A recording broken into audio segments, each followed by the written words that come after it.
সবাই রেডি, রিক্সায় করে আমরা সবাই রওনা দিচ্ছি। ভাবিরা এক রিক্সায়, হ্যাঁ আর ভাবিরা এক রিক্সায়, নাহিদ ভাই বাইকে, এখানে জুলি আছে, আঙ্কেল আন্টি এক রিক্সায়, ভাবি আর রিক্সায়। তো সবাই বরযাত্রীর মতো লাইন ধরে একটা রিক্সায় করে রওনা দিয়েছি। আর এখানে আছি আমরা, রওনা দিলাম। ছোটখাটো করে আমরা বিল্ডিং এর সবাই মিলে একটা পিকনিক করবো আজকে। পিকনিক মানে লাঞ্চ না, জাস্ট বিকালে স্ন্যাক্স। তো সবাই মিলে একসাথে ঘুরতে যাওয়া, আমাদেরকেও সাথে নিলাম। দেখি আমরা কতটুকু মজা করতে পারি। আমরা যাচ্ছি এখন নগরের ভেতর থেকে কানেক্টিং আর একটা এলাকা হয়েছে সান ভ্যালি। যেহেতু বিল্ডিং গুলো উঠে নিয়ে খুব সুন্দর অবস্থায় আছে, খোলামেলা, সুন্দর, চারিদিকে অনেক সুন্দর লাগে। তো ওই জায়গাটায় আমরা আজকে বলবো।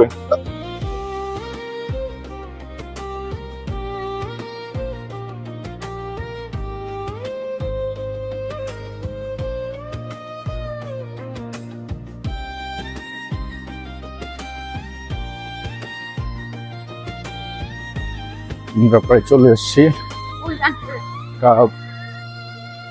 একদম দাসেরকান্দি বলে, দাসেরকান্দি ব্রিজের পরে হাতে ডান দিকে আসলে এখানে একটা নদীর মতো আছে, লেকের মতো।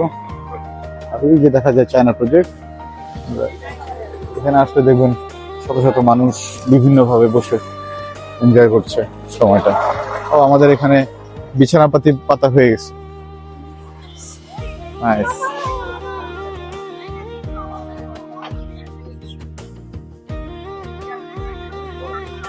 এখানে কাশফুলের বাগানের মতো আছে। এই পাশটাতে আছে হচ্ছে সান ভ্যালি, মাঝখানে দাসেরকান্দির একটা এলাকা, আর ওই পাশে হচ্ছে বনশ্রী। ঠিক এই পাশটাতে আছে হচ্ছে চায়না প্রজেক্ট। সামনে আছে লেকের মতো। এটা আসলে শুকনোর সময় হয়তো ধান চাষ করা হয়, কিন্তু এখন আছে হচ্ছে পুরোটা পানি আর পানি। চারিদিকে খুব ঠান্ডা একটা ওয়েদার। এখানে আসলে দেখবেন অনেক মানুষ এখানে আসে ঘোরার জন্য। বিকেল বেলা আসলে খুব ভালো লাগে।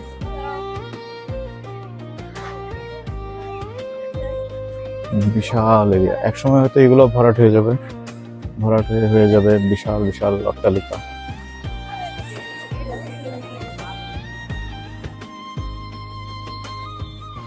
আমাদের আঙ্কেল, আঙ্কেল কেমন লাগতেছে? ভালো লাগতেছে।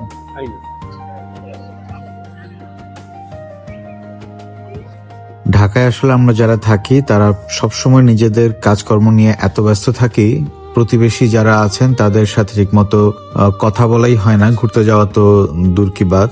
সো আমরা আসলে চেষ্টা করি, আমরা যারা একসাথে আছি, আমরা একই বিল্ডিং এর প্রতিবেশী যারা আছি, সবাই সবসময় সবার সুখে দুঃখে একসাথে থাকা, সবার সাথে গল্পগুজব করা, সময় পেলেই দেখা সাক্ষাৎ করা, এবং আমাদের সবসময় একটা না একটা কিছু আমরা করার চেষ্টা করি। প্রতি মাসেই আমাদের কিছু না কিছু থাকে। সো তারই ধারাবাহিকতায় আজকে আমরা এখানে ঘুরতে এসেছি বিল্ডিং এর সবাই মিলে। হ্যাঁ, এই যে সবাই কাঁথা বিছানা চাদর বিছায় নিচ্ছে, সবাই একসাথে বসার জন্য আয়োজন।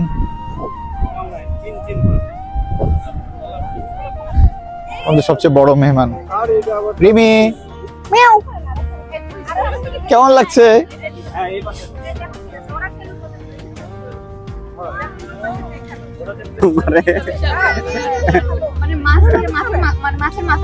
দেন অনেক মানে কষ্ট করে সে বলছে কিছু একটা কিছু চায়। এটা কার?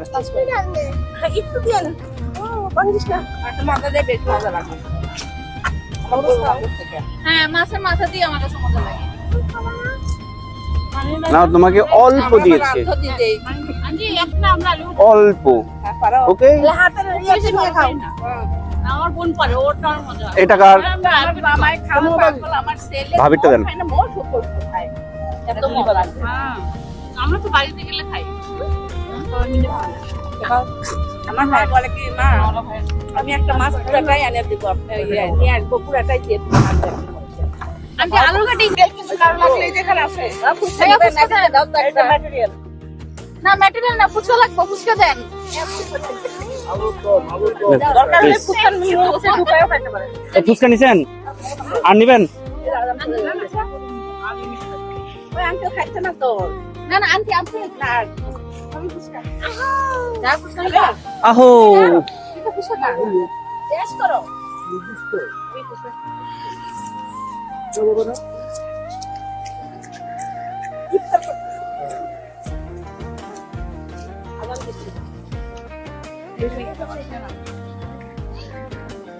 তুমি টক নিছ?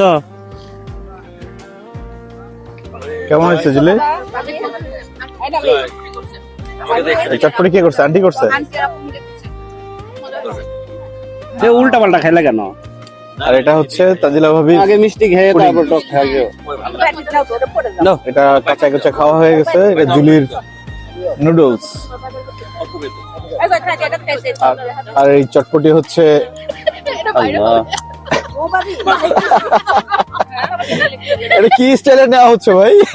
এটা দেখেন না, আলু ঘাটি স্টাইলে চটপটি নেওয়া হচ্ছে।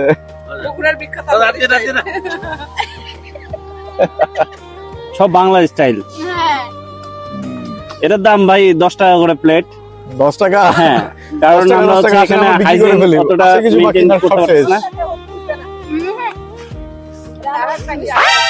শেষ না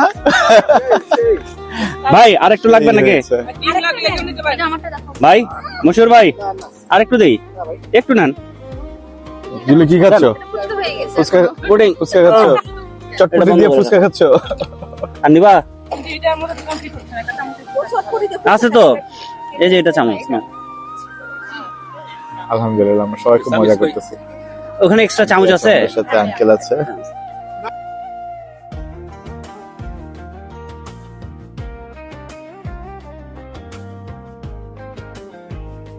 আর উপরে আমাদের ড্রোন আছে।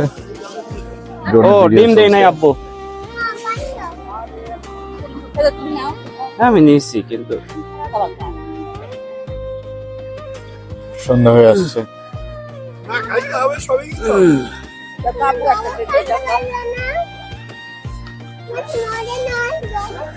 এই পিঠা খেয়ে তো ফেলে নিতে পারেন।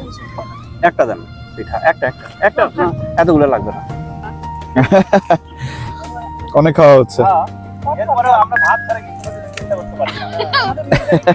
ভালো না মানুষ ওইরকম ডাক্তার বলছে আপনি 2 বেলা রুটি খাবেন। তো ভাতার আগে না পরে? Aunty sauce? বাবা নেবেন? আব্বু সস খায় না। হ্যাঁ হ্যাঁ। আঙ্কেল সস নিবে? বলে না পরে বুঝতে পারি নাই কি জিনিস। মানুষের ঘোরার জায়গা নাই তো, এজন্য আফতাবনগরের উপরে খুব প্রেশার আছে। আজ বিকালটা আমাদের বিল্ডিং এর সবাই মিলে এভাবেই দারুণ সময় কাটালাম। ঢাকার ব্যস্ততা আর কোলাহলের মাঝেও এমন একটি জায়গা আছে যেখানে এলেই মনে হবে যেন গ্রামের পরিবেশে চলে এসেছেন। প্রকৃতির এই সবুজ ছোঁয়া মুহূর্তেই মনকে প্রশান্তিতে ভরে দেবে। আর কিছুদিন পর যখন কাশফুল ফুটতে শুরু করবে তখন পুরো এলাকা সাদা তুলোর মতো কাশফুলে ঢেকে যাবে। মনে হবে যেন মাটির বুকে নেমে এসেছে সাদা মেঘের ভেলা। সত্যিই এক অপার্থিব সৌন্দর্য। আপনিও যদি ঘুরে আসতে চান তাহলে রামপুরা ব্রিজ থেকে আফতাবনগরের দিকে ঢুকে সোজা চলে আসুন।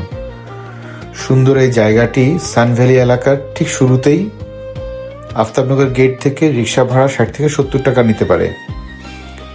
আপনাদের সুবিধার জন্য লোকেশন ম্যাপের লিংক ভিডিও ক্যাপশনে দিয়ে দিচ্ছি। ম্যাপ অনুসরণ করে খুব সহজেই চলে আসতে পারেন এখানে। একবার ঘুরে এলে জায়গাটির প্রেমে পড়ে যেতে পারেন। আজ আমরা এখানেই শেষ করছি। আমাদের ভিডিওটি ভালো লেগে থাকলে অবশ্যই লাইক এবং সাবস্ক্রাইব করে রাখবেন। পরবর্তী ভিডিও দেখার আমন্ত্রণ রইল। আল্লাহ হাফেজ।